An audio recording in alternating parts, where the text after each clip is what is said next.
Ayan na guys, nakahabol tayo kahit papano. Grabe ang traffic, Carmageddon talaga. Parang end of the year ang dating, talaga end of the world more like ang dating kanina. So, unfortunately, we missed yung 9 p.m. window natin and we're hoping to interview Justice Carpio dito sa ukol dito sa, basically the whole constitutional order crisis concerns we had. But hopefully we'll have Justice Carpio soon.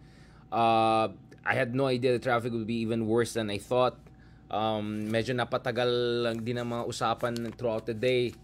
I think we had at least 6 hours today of discussion about every aspect of Philippine politics, on the record, off the record, dun sa isang TV show natin sa One News TV5. Kakalabas din yung Safe House natin kanina with Sir Ronald Llamas. Happy birthday, by the way, kay Sir Manny Mugaro. Second edition of his book is immediately out.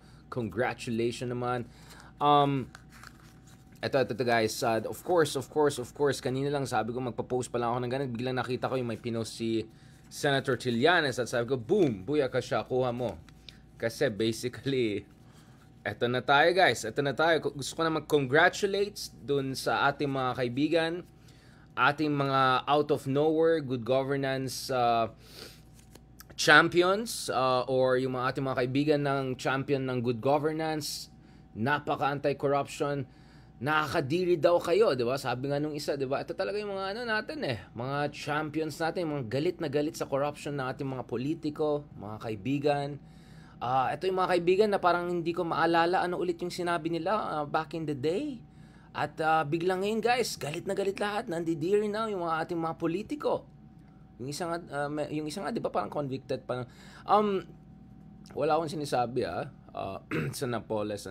Anyway, ito yung sinasabi ko guys Gusto ko talaga mag-congratulate sa ating mga slow clap talaga.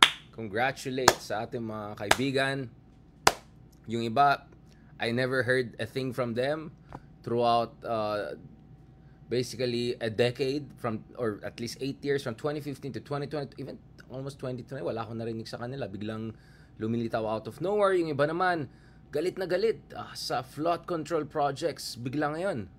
And wait, parang last time I check, parang marami yata tayong flood control projects before even yung kasalukuyan na administration. So tayo naman guys, congratulations. Talagang napakagaling. Exactly as we predicted, yan ang mangyari. Yan ang nangyari. Ngayon po, ating our most amazing Vice President, yung ating Vice President na talagang forget about Miggy Mango, forget about eto na, pati siya. Pa-investigate natin guys. Lahat galit tayo ngayon Lahat tayo galit.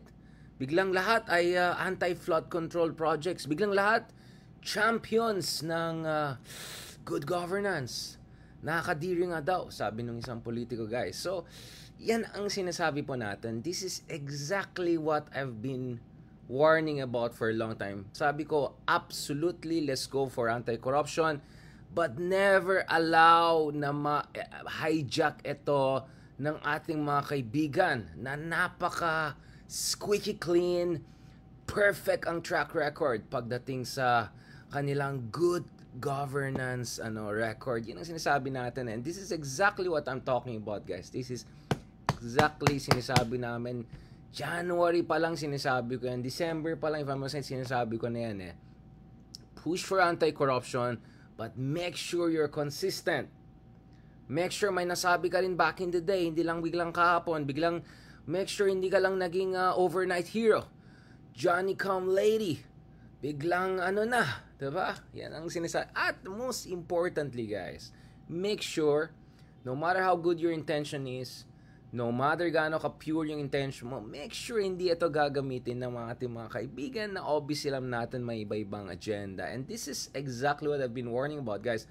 Because we saw back in the day, this is not the first time, guys, na we're dealing with flood controls, nor is this the first time, guys, we're dealing with anti-corruption sentiments. Matagal na po yung itong anti-corruption sentiments and it's absolutely legitimate, valid sentiment. Right? Yes, may mahaba tayong mga analysis, writings, academic works about how other factors also explain bakit tayo napag-iwanan ng mga ating mga kapitbahay. We talked about industrial policy sa iba't ibang platforms. We had different guests here to discuss about trade policy, to discuss about yung mga failures na ating technocrats, the lack of imagination and horizons na ating mga usual local economists. Pinag-usapan natin lahat yan. But guys, I absolutely also agree. Now we have every reason na magalit tayo. Talagang kung may curb your enthusiasm, dapat meron din tayong curb your greed. Absolutely, guys, because the kind of corruption unfortunately we have is seemingly the worst type of corruption. Hindi siya yung tinatawag na access corruption. Hindi siya tinatawag na yung oxymoronic na efficient corruption. Hindi ito yung tipong corruption na napunta sa building industries, building factories, building jobs. Because that's the kind of corruption we see in yung other booming economies, whether it's Vietnam, China, back in the day, South Korea. Kung updated kayo dun sa scandal about the Samsung family, napa-impeach pa nga yung isang presidente nila, Park Geun-hye, involving supposed, alam mo na, di ba? May mga backdoor deals daw, mga ganyan-ganyan. You know, corruption scandals are all over the place. Tignan niyo yung Malaysia, yung 1MDB, billions and billions and dollars of corruption scandals. So, absolutely, guys, it's not a question of whether tayo lang may corruption. It's the type of corruption na meron tayo. And absolutely, I'm 100% na dapat magalit tayo with the worst kind of corruption and this kind of curb your greed problem na meron talaga tayo, guys. Parang understood na unfortunately magkakaroon ng kung ano ng mga kababalakan. Pero guys, etong level, 'di ba? If we were to believe some of the reports, guys, 70, 80%, 90% ng budget sa isang proyekto ay napupunta kung saan-saan. Yung SOP ay hindi na Mr. 20%. Alam mo sa Malaysia may term sila Mr. 20%. Pero ito parang mukhang Mr. 90%, Mr. 80%, Mr. 60%, diba? So, absolutely, guys, talagang dapat titignan natin flood control projects. But, you have to make sure, guys, dapat comprehensive ang analysis natin. Kaya nga ako, guys, in fairness, itong ka-GMRC natin, back in the day, we had some back and forth on certain issues, especially GMRC-related issues. But, in fairness, if there's one thing I'll give to Senator Lacson, he never said na etong admin lang, etong Congress lang. Sabi na, tignan natin lahat ng flood control projects.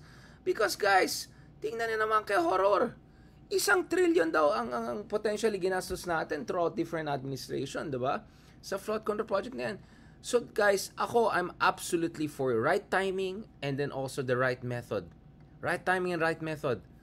Because kung hindi siya right timing and right method, nako po kung saan mapunta tong usapan na to. Ito in fairness kay Senator Lacson, he mentioned we spend over 1 trillion pesos on flood control over the last decade. So we can go all the way to the Aquino administration even. Right? Kaya sabi ko, yes, tignan din natin yung Aquino administration. Kamusta naman yung flood control plans nila? And in fact, kanina lang, meron tayong mga updates on this issue na even yung mga flood control plans ng Aquino administration tinitignan ngayon. Now, I know marami tayong mga kaibigan na natutuwa dahil recently na-interview yung dating DPWH Secretary, si Secretary Season, na ang konti ng ginastos nila sa flood control kumpara ngayon. But then again, that opens up a whole series of discussion which I'm gonna go to, which is yung concern natin with underspending during the Aquino administration. But also, okay, konti ang sinaspend mo, pero effective ba sila? Diba? Kaya nga tama yung sinasabi ni Vico Soto Hindi mo titingnan dapat yung surplus lang. It's not about saving It's about efficiency. It's about ROI. It's about productivity. Okay lang gumastos ka sa mga proyekto, pero dapat, diba? Sana gumagana yung mga proyekto niya. So it's not a question of how many or how much, but if talagang alam natin may SOP dyan na 40%, 60%, 70%, then scale matters. And when you talk about scale, guys, ang flood control project hindi ginagawa overnight. It takes months, it takes years, di ba?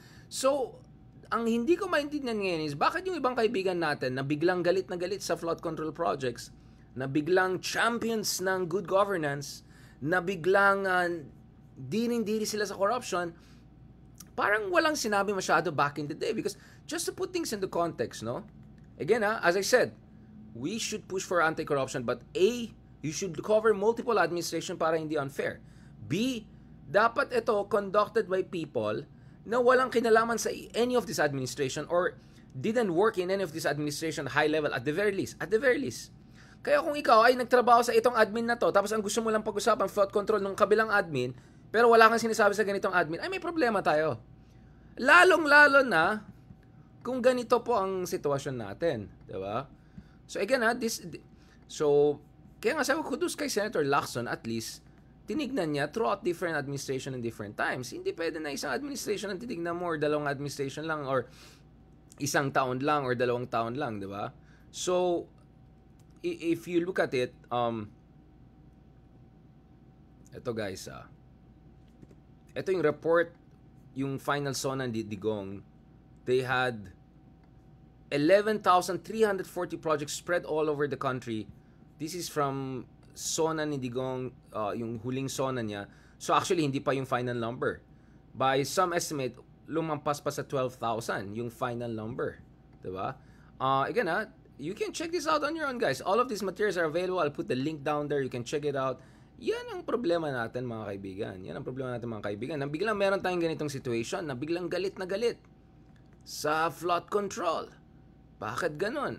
Di balikan natin. Kamusta naman ang track record natin? Ilan ang projects na natapos natin? At pag-aralan natin, gaano ba ka-effective itong 11,000, 12,000, depending on different reports if you look at it. Again, you can Google it on your own, but this one I'm referencing is the 5-year infrastructure development highlights of PRRD's State of the Nation address. This was delivered July 27, 2021. July 7, 2021, nakatapos na ng more than 11,000 flood control projects ang Duterte admin.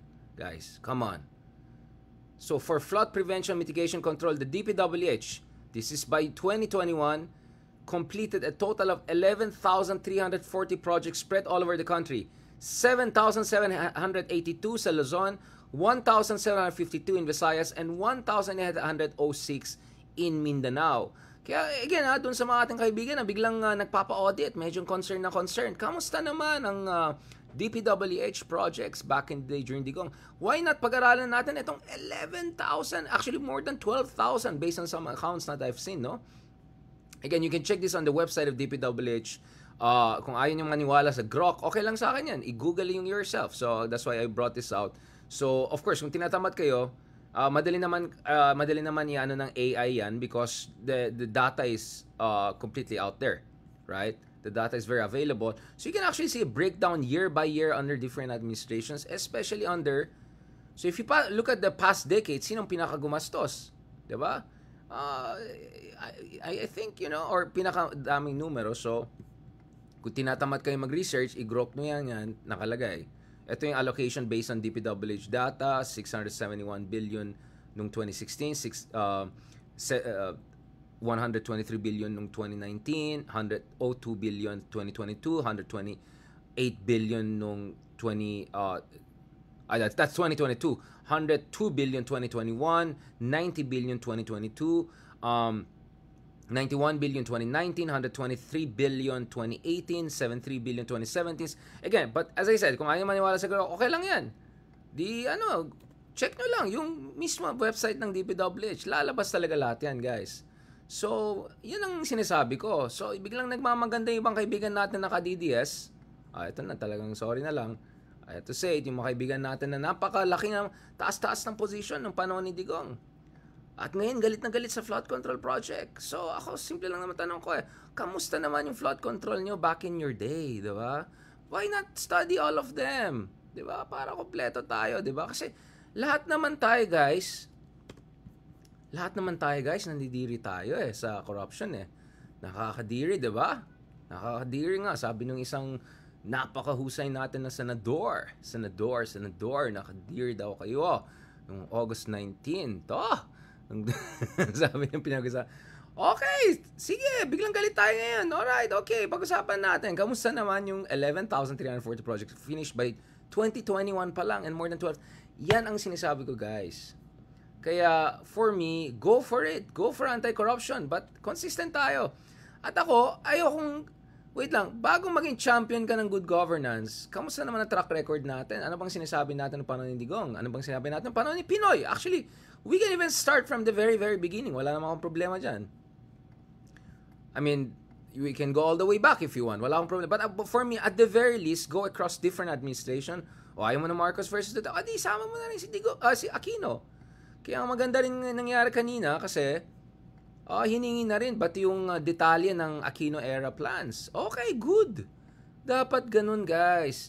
At hindi dapat yung mga Aquino admin erang execs ang tatanungin or Duterte era execs ang tatanungin or mga sec. Dapat ang tatanungin yung mga tao na hindi involved in any of the three administration, especially at the senior level, right? Especially if directly may kinalaman ka sa management of state resources, etc. So, kaya ako, natuwa ako, sabi kanina, di ba?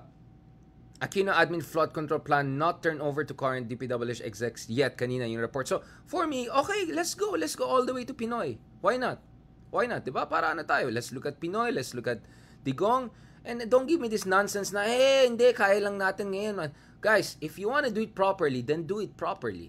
Go through different administration, and when I say properly, huwag mo iwanan sa mga politiko, lalong-lalo na yung mga politiko na walang moral ascendancy whatsoever. Or worse, nag-work sa ibang admin, tas walang sinasabi dun sa admin na yan. Or worse, sinasakyan lang itong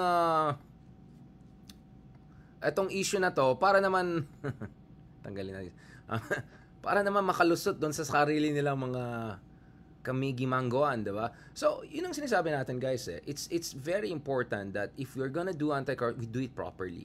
Otherwise, this is gonna explode in 10, 15, 20 different ways. Right? Otherwise, this is gonna go in 10 million different wrong directions. Otherwise, ma-hijack ito, guys. Ma-hijack ito ng kung sino-sino dyan. Or, biglang, mang iba dyan, biglang good governance champion. Pero ang tanong, kamusta naman ang natin dyan, di ba? So, yun ang sinasabi ko, guys. Kaya, in fairness, I like that Senator Lacson talked about multiple administration para naman fair tayo. Now, just to be clear about this, for me, mahabang usapan, ERAP, Arroyo, etc. Arroyo, 10 years din yan. But, let's just start for the sake of, let's say Aquino, right? Aquino administration. Honestly, guys, one of my biggest problems with the Aquino administration, and I've written on this many, many times, is it really doesn't have a very good also track record on infrastructure. Like, yes, agree ako na when it comes to issues ng mga anomalya sa government expenditures, although we had Justice Carpio on this show, we'll have him again, we can talk about again yung PDAF among others. But in fairness naman, to be fair, diba? If we look at the actual numbers, objective analysis, hindi yung mga kung sino-sino mga kadidiyas natin na mga vlogger or experts na biglang political analyst. Anyway, if you look at actually objective analysis, yes, you could say there was an improvement on the quote-unquote good governance front during the Aquino administration. But, guys, let's not forget, isa sa mga dahilan na nanalo si Digong nung 2016, naalala niyo, guys, ang dami natin mga problema.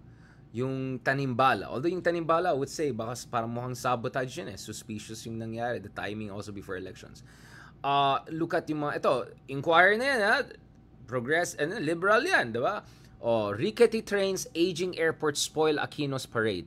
This was written in 2016 June. So basically, guys, what I'm saying here is that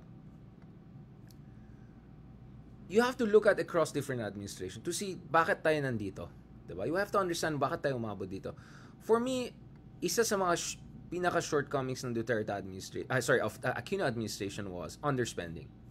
And they really started late with their infrastructure project. Now, to be fair, I know the intention was good, or at the very least, the intention was to make sure na hindi sila madadamay sa kung ano ng corruption. Yung the Napoles issue, PDAF, iba yon, ibang branch yan. And we're talking about the executive here during the Aquino administration. But I think the consensus among all the leading experts is that masyadong delayed yung mga projects ng Pinoy administration. And at the same time, there were huge problems. Yung MRT breakdown, tanimbala, worsening traffic. So, it was more of an crime of omission than crime of commission. In the sense that ang daming hindi nagawa na dapat ginawa. Now, to be fair to the Aquino administration, they had a lot of savings because yun nga, daan matuwid, responsable with fiscal policy. I'm trying to be as fair as possible, but there was a lot of delays in infrastructure projects. I remember very well when I talk at the Bloomberg Forum. There was the also World Economic Forum back in the day, towards the end of the Aquino administration. The concerns was, where are the infrastructure projects? I remember very well a friend of mine who was a longtime advisor of President Jokowi of Indonesia, and I would go in and out Philippines, I would visit Jakarta, etc. Yung Jakarta, by this time, they were building underground metro, new bus stations, public transport. Although, kaya horror pa rin ng traffic sa Indonesia, but things are moving. Tapos nung tanong ng friend ko sa akin, kamusta naman si Philippines? Parang wala akong nakita masyadong mga projects. Ganun. So, now, again, I understand when you talk about big ticket infrastructure projects, matagal yan. Parang, kunyari, underground metro, ilan na, 2015 pa na MOU yan ni Pinoy and Abe, and then 2017 and 18 if I'm not mistaken na-approve finally nag-start nung Digong time, but we're still building it, right? Now I get it, absolutely. We're talking about multiple administration potentially when it comes to some projects. Kaya nga sabi ko, hindi pwede isang administration lang. But having said that, you know, if you look at our infrastructure woes, dun talaga nagsimula eh. Because really during Pinoy's time, we were doing well economically, and I think that's the time na we should have taken a little bit more risk with starting big ticket projects. Para kung sana nag-start tayo 2012, 2013, by 2015 and 16, at the very least people could see some changes. At the very least people could see, right, some development, etc. Diba? Now, at dito swerte si Digong because by the time na pumasok si Digong, dahil ang daming savings nung Aquino admin, dahil napaka play safe basically ng Aquino admin, which is not good in terms of politics, kaya nga ang daming hindi natutuwa. And then as I said again, yung tanimbala issue, if I'm not mistaken, yung mga vloggers katulad ni Maharlika etc., pumasok lang naman sila sa eksena doon sa inis nila sa tanimbala issue eh, right? So ako naman, again, I've been writing on these issues for the past 10-15 years, diba? So if you look at it, this was my article. So I initially supported actually more aggressive infrastructure spending, whoever is the next Filipino president. So nung and somehow I contributed to the idea of Build. You can check me out. Andun ako isa sa speakers ng Build. I'm not saying I'm the only guy who thought about it, but I just felt sana naman kaysa yung mga purong mga budol, drug war at kung anong kasyungan sa foreign policy, sana focus lang tayo sa infrastructure. Anyway, ang daming savings ni Pinoy time. Economy is doing well, ang dami natin resources, sana ilagay natin dyan, diba? And that's why actually nung 2016, 2017, if you look at this Forbes magazine article I had, I talked about itong massive infrastructure development needs natin dahil ang dami natin yan. So, you see, our writings, reflect all of that. So this was my article, Build. This is 2018 na pala by this time, no? So, ang swerte ni Digong kasi ang dami niyang pera by the time na pumasok siya dahil nga ang daming savings or underspending, some would say, during the administration of Pinoy, diba? So, I'm just looking at some of the numbers I was discussing here. So, as a share of our GDP, almost na double yung spending natin ng infrastructure. So, ang daming projects talaga nung panahon ni Digong dahil ang daming savings nung panahon ni Pinoy. And then, palpak pa yung methodology nila relatively. Yung private-public partnership schemes, marami rin hindi nag-take off rightly. So, I took all of those things into consideration. And then there was a change in the modality of infrastructure spending and raising money during the next admin. So, yun yung sinasabi ko, guys. Walang ba't tinanggal yung name ko dyan? Ako yung nagsulat niyan. Anyways, you can just go to Forbes website and then you can check out. I mean, marami tayong nasulat ukol sa issue na yan, no? But this was one of the issues that I focused on. So you're talking about really a huge amount of money here really being spent, guys, dito sa mga relevant issues na yan. So, anyway, ito. Labas ko to.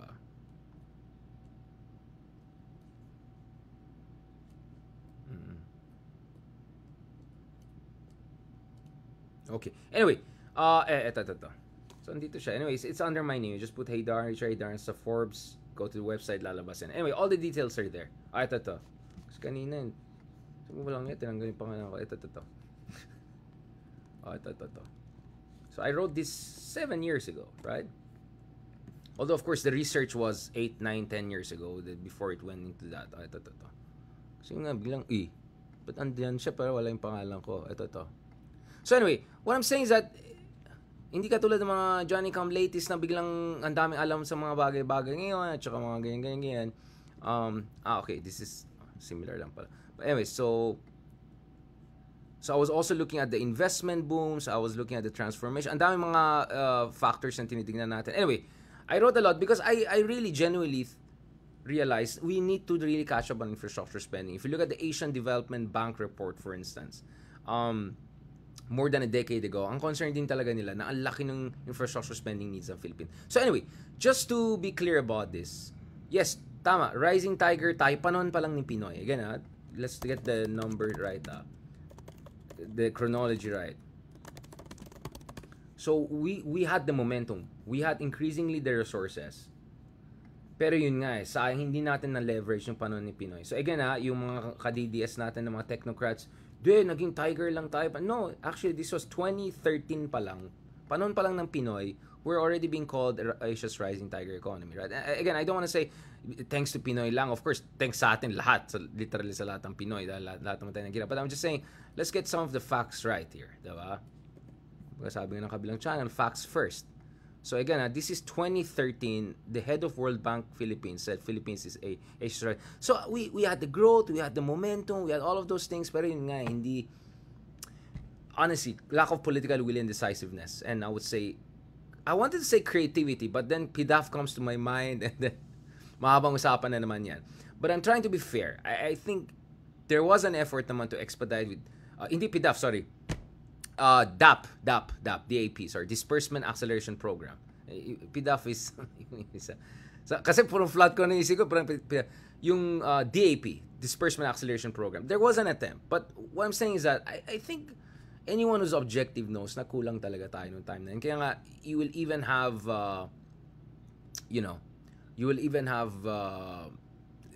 Philippine Daily Inquirer, which is not necessarily an anti-liberal, anti-Aquino publication, by the end of his term saying, rickety trains, aging airports, basically lack of infrastructure development, yun yung isa sa maging pitfalls at saka naging problem 2016. Kaya nga si Digong, all he had to say is, pag ako nanalo dahil sa political will, ayusin ko lahat ng traffic, 3 to 6 months, which obviously turned out as even more budol, right, than yung sinasabi nila na finish drugs in how many 3 to 6 months din, diba?